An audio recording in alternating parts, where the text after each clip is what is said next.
today is August the 23rd, I believe. It's a Friday. And we are back today to visit with my new friend, Lana. I'll let her tell you how she pronounces her name fully because I'm just going to call her Lana. But I was introduced to Lana about a month ago, actually.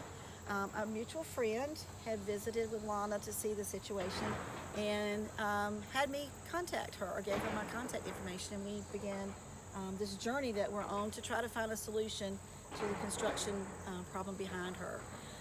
So this property behind her is a new property called Wesley Downs. It's off Holder Road, and the development has been under construction.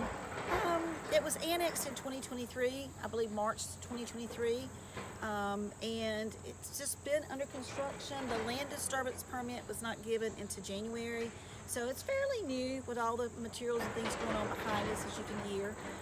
But the issue started to arise when the sediment ponds were put in. And Lana is an immigrant here, as you can hear her beautiful accent in just a minute. She's been here about 25 years. She's an immigrant from Russia, correct? And so I'm gonna just give you a brief, and I'm gonna let her explain kind of what she's been going through recently. But she wrote in to some people expressing her concerns. She has a letter here to Leonardo Williams, our mayor. She has a letter here to Dr. Saul, which is our county manager. She wrote into a number of people when it got my attention and was not getting results. She had also sent letters into the development company, Lennar, and was not getting responses. So after I came out and met her and learned of her story, it immediately touched my heart, and I felt like we had to do something. So I wrote in a letter in early August to send it to all the elected officials and said, this is a problem, it's not right. Because before Tropical Storm Debbie came through, even before that, the retention ponds, which you'll see in the video, were being drained, and they were draining onto Lana's property, as you're going to see in videos that she took. It flooded her area behind us. When I came over that day, it was I needed my rain boots on to get out of the car. So she had a lot of flooding, and obviously at times the retention ponds are drained before large storms come. So whether this was planned drainage or not, they were pumping it out of the ponds, right, Lana? You want to describe it? The pumping water from 7 a.m. till 6 p.m. about 2 weeks. Yes, it was very noisy, but so how I found it, that I actually have a water flow from my property because it was very noisy. And well, I live here for 25 years, and I never had such a problem of like flooding or something, you know. So now I'm just frustrated. I don't know what else to do because I wrote to everybody I could, but I got no response. So I was lucky to find Miss Pam. She's okay. So we got involved. We did write to, like everybody in there that I knew to write to, and I did get a response back from Assistant County Manager, Mr. Jones, Mr. Maurice Jones. He's also worked with us on the Junction Road properties before. And so I really appreciated his correspondence back to me on August the 14th. And a couple of things that he sent to me, he also sent me a report from Brian Eves with Durham Water Erosion and Control Department, saying that Wesley Downs property, there is a permanent, so the pond that was drained is not just a temporary, it is a permanent stormwater control pond that will be there forever. And so as people started finally responding and talking with Lana, the gist of this is that this will be a permanent pond, and she can either choose for this water from time to time, overflowing onto her property on the above ground, or they offer to put pipes underground, correct, Lana? Yes. Okay. And so, but if she puts them underground, there's going to have to be easement, which means she would give away some of her rights to her property, which is, I don't think, something that right now she's thinking of doing. There have been some other people come out last week. A city engineer came out and spoke with her as they try to look at options. And very lucky for us, last week, August the 15th, which was the day after the letter from Mr. Jones, Carl Rist, our city council member Carl Rist, already had a scheduled planned date to come visit the area, and we came out and he got to see firsthand the situation that Lana is facing. And so we're so appreciative, Mr. Rist, for coming out and spending some time with us and getting to see firsthand the problems. It was his first visit with us to the area, and he got to see a really serious problem of a citizen. A lot of these issues are because we're on the city-county border. Lana's property will remain county. The property right behind her property line will be city. And even trying to find out the blasting permit, who issued the blasting permit, as neighbors beside Lana did not get a pre-inspection. Lana did get a pre-inspection, and as we were trying to dig into that, we realized even the jurisdiction, knowing whether it's going to be a city-issued blasting permit or a county-issued blasting permit, became an issue. That's another story. I'm going to leave that one alone for right now. But I do want to say in Ryan's letter, or his synopsis in the letter, he says that this land disturbance permit was issued in January of 2024.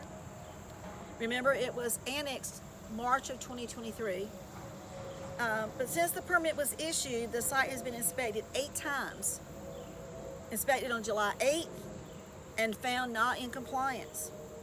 Follow-up inspections July 16th and July 25th found that the site had not been brought back into compliance, and a notice of violation was issued on July 29th. The NOV covered the entirety of the site, including concerns with ground cover, off-site sediment and maintenance of erosion control measures, as well as installation of the permanent OCS in 2 sediment basins. So could these violations be part of the extreme runoff that Lana faced? Possibly. Getting them into compliance may help some, but it's still not going to change the fact that drainage will come onto her property. She did allow partial easement for some area right behind her house, which will be in the videos you can see, but the area that was flooding and the drainage of the ponds was not in that easement. So we're at the site where Lana gave a temporary construction easement, to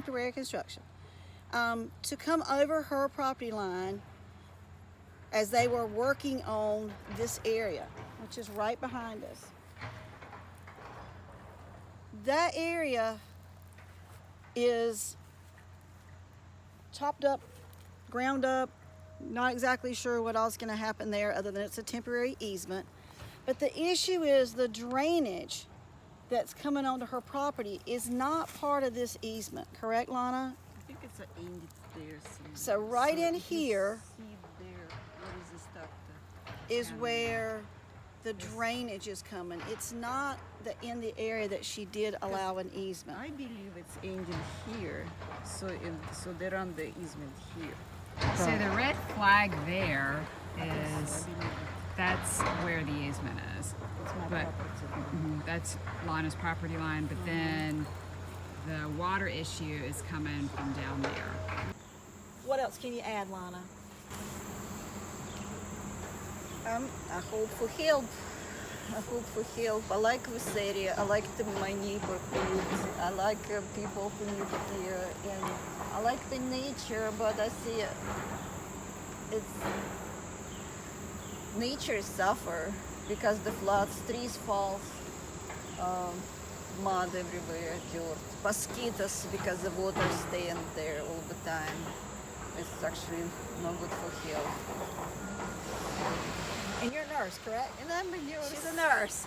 So, And I work hard for this property for 20 years. I pay money for this property. Finally I got it, and now it's basically, it's not mine. The company just seized this land from me for own property and looked like county, Durham County and city approved it to take the land from me and use for our needs. I'm just disappointed because I thought the county is supposed to protect me because I'm resident of this county, but it looks like maybe some different interests maybe over my well-being. So again, we'll take a step over a few minutes and let you see, so we get a little closer to the development. The property line, as we discussed with Mr. Riss last week, we're really concerned about how close to the property line these developments come. It really doesn't leave residents much of a buffer. As Lana mentioned, they've had, and the neighbors also, because of the construction up against their property lines, the tree roots have been damaged, and then obviously winds are picking up as the winds come through here during the storms, and it caused a number of trees to fall. The neighbor's property had trees falling on the shed. Lana had a big one that we can show you. Yeah, trees fell on my roof too. Trees fell on her roof too. It's a lot of concerns, and again, it's got to be a better solution with the city and the county. There's got to be more collaboration, more working together, because these city annexed properties are impacting county residents that really feel like they have no recourse.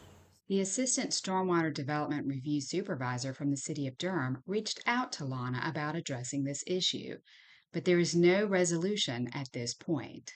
One reason Durham is having so many problems is because they're mass grading Triassic Basin soils, which are highly erosive. If development is coming near you, you need to be involved in the process. Sometimes there are unintended consequences that can cause damage to your property, and if you're educated about potential impacts, you can advocate for better developments. Prevention is better than negative consequences that may or may not be fixable. This is not an isolated case. There are other residents suffering from similar flooding issues because of adjacent developments. Thanks for watching.